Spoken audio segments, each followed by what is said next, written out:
all of the members of the press being here, both in person as well as those of you who are joining us via Zoom.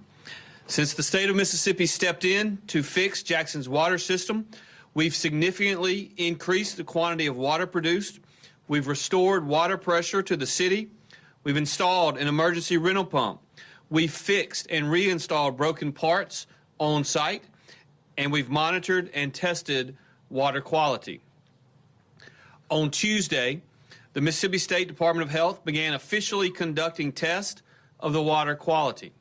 They collected 120 samples for 2 consecutive days. We can now announce that we have restored clean water to the city of Jackson. As of today, we can state that the boil water advisory can be lifted for all those who rely on Jackson's water system. Moving forward, we will continue to monitor the system. Additional testing will be administered to ensure continued water quality. Now, I do believe it's very important that we set expectations up front. While we have restored water quality, this system is still imperfect, and we are going to address issues throughout the duration of the state's response. It is possible, although I pray not inevitable, that there will be further interruptions. We cannot perfectly predict what may go wrong with such a broken system in the future. We do know that the experts tell us that the state's boil water notice can end today. Emergency orders will remain in effect and in full force until deemed appropriate to lift. We will continue working with our local and our federal partners to maximize the effectiveness of our response. Over the course of this crisis, we assembled a tremendous coalition on behalf of the people of Jackson. I appreciate our local and our federal partners who have joined our effort to restore water to the people of our capital city and to fix this plant. And while some in the national media have attempted to paint a narrative of division, there has been one common focus throughout all of this, and that focus has been restoring clean water to the people of Jackson. That was the collective goal that we all shared. I want to thank all of the members of the Mississippi National Guard for their efforts. Their tireless work has ensured that everyone in Jackson got the clean water that they needed. In fact, they have helped over 200,000 vehicles, and in so doing, continue to showcase that in this state, there is a tremendous commitment to serving their community. They distributed almost 11 million bottles of water to the residents of Jackson. This is no small feat, but our Mississippi National Guard is used to performing incredible tasks like this. I'd also like to thank the Mississippi Emergency Management Agency, as well as the Mississippi Forestry Commission, who did an incredible job managing that complicated logistical operation. We all appreciate the speed they brought to securing the necessary water and other goods for the city. Our team at MEMA has continued to showcase their professionalism and their effectiveness even amidst tense emergency situations. I believe that I speak for all Mississippians when I say that we are incredibly thankful for the experienced, steady hands that lead and manage the Mississippi Emergency Management Agency. The Mississippi State Department of Health has done a tremendous job of leading the response to restore clean water for the residents of Jackson. The department has continued to display its expertise and its commitment to caring for Mississippians. No matter the crisis, our health leaders have continued to display the highest level of competence, and for that, all Mississippians are thankful. I'll also note the incredible extent of our fellow Mississippians and our fellow Americans who came together in support of Jackson. Churches, nonprofits, and individuals donated supplies from around the country. Volunteers manned distribution centers. Prayers gave us strength.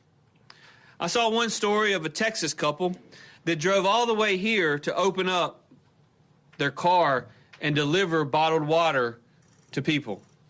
I know that there are many more stories just exactly like that one.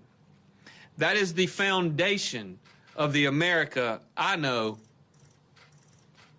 and that is the foundation of the America that I love.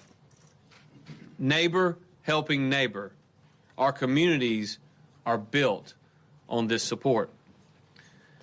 To everyone who has stepped up during this crisis, please know that you will never be forgotten. The people of Jackson and our entire state appreciate you. Through it all, Mississippians have continued to show their resiliency.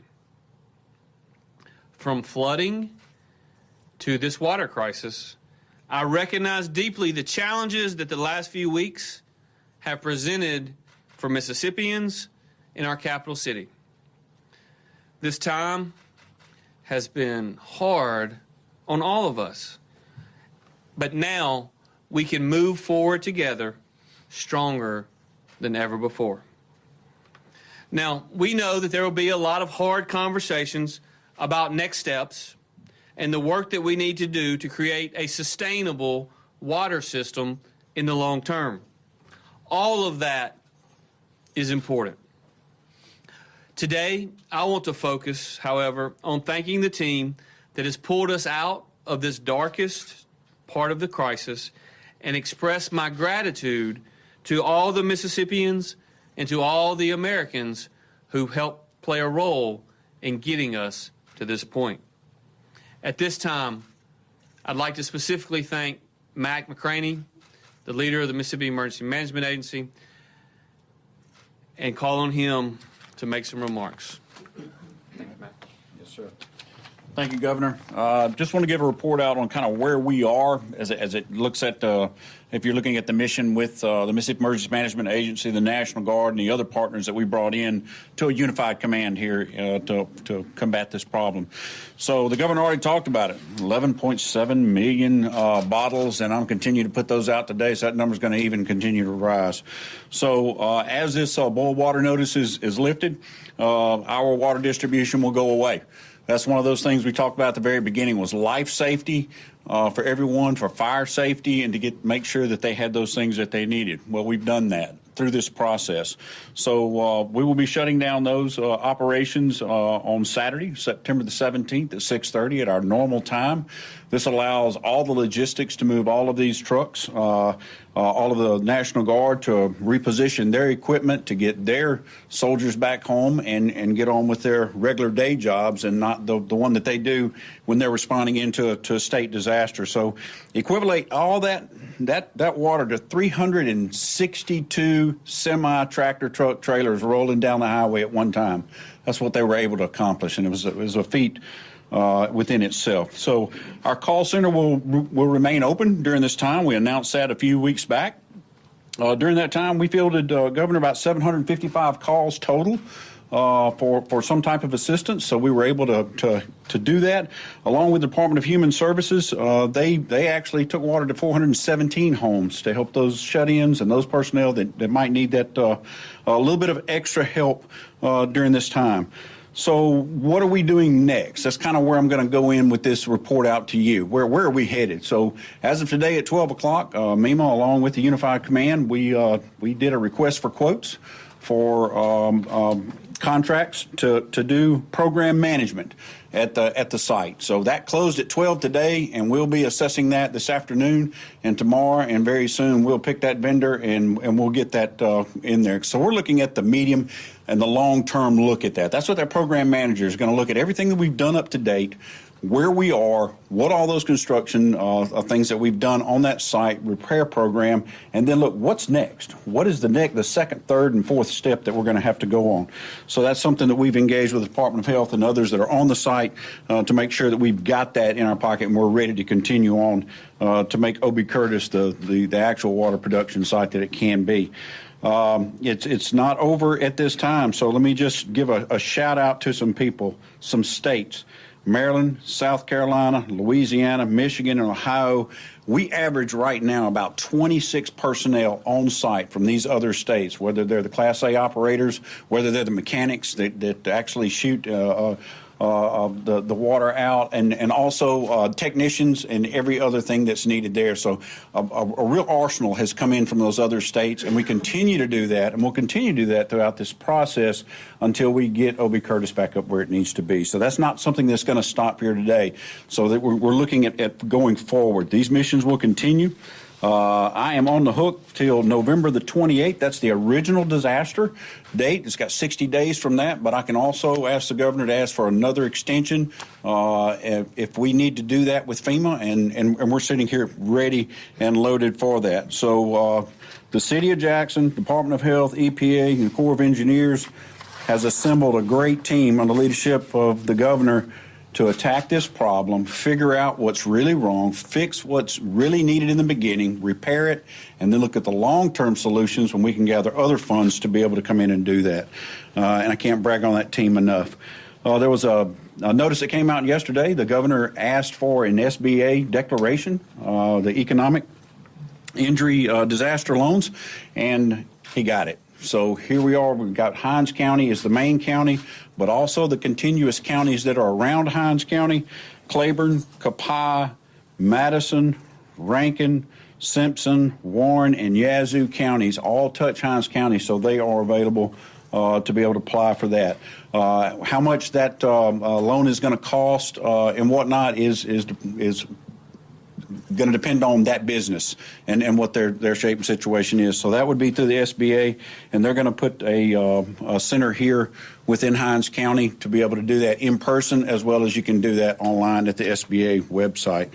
Some of the last things we look at, the governor talked about it and I talked about it, 11.7 million bottles of water. What do you do with them? There's a lot of empty bottles possibly in the Hinds County and Jackson area. So working through other state agencies of the Mississippi Department of Environmental Quality, they have some information on their website for a site closest to you to be able to recycle. Also, there's another organization that I want to tell you about is it's at www.replenish, and that's REPLENYSH.com, replenish.com. You punch in your zip code, they're going to tell you the closest place that you can go and make that happen. So we want to be cognizant of during this disaster, the things that we have to move and get to you that we want to be able to give you an opportunity to have those things recycled. And also go on to the website for MDEQ, and they're going to give you those locations as well. So that's all of my update right now, Governor, and I'll turn it back over to you. Thank you, Mac. Appreciate all of your efforts in this particular situation and all of the disasters that we've dealt with over the last 2.5 years. At this time, I'm going to call on Jim from the Mississippi State Department of Health. Jim has been the lead command at the O.B. Curtis facility and has just done yeoman's work. I can't tell you enough how hard Jim has worked. We worked closely with him for a long time, particularly during COVID, but this particular person leading the effort has really gotten us to where we are, because I think while he may or may not say it today, when we got into the facility, it probably was in even worse shape than we had ever imagined and anticipated. But we immediately went to work fixing things. We've still got a lot of work to do. There's no doubt about that, particularly in terms of redundancies and giving ourselves margins for error. The lack of those is the reason that we still have significant risk. But But I want to thank Jim and turn it over to him. Jim. Thank you, Governor, and thank you so much for those kind words and your leadership in this response. On behalf of the State Health Officer, Dr. Dan Edney, and all our hardworking team that I've been blessed to have as part of this mission at the State Department of Health, we're here to help celebrate this good news as well. As the Governor mentioned, the state-imposed boil water notice for the City of Jackson was officially lifted at 1 o'clock today. We understand that nobody could be happier than the residents and businesses of Jackson, Mississippi. I want everyone to remember, though, while this is very fabulous news, as the Governor alluded, we still have much work to do at the plant. There's much work still to be done in the distribution system. And just as it was before we had the boil water notice, state-imposed boil water notice, there will be times when lines will be worked on or pressure may drop in a certain subdivision while crews are working, that precautionary boil water notices may still be issued in different parts of the city. We're also pleased that the boil water notice is lifted, but there are a few reminders that I'd like to remind everybody about what to do when a boil water notice is lifted. You need to discard any drinks or ice, food, things that were made during the boil water notice. You want to flush your faucets for 3 to 4 minutes to introduce the clean water that's coming from the plant throughout all the house plumbing. You want to rewash any food or drink contact items with clear system water. Again, that should be available throughout the city now.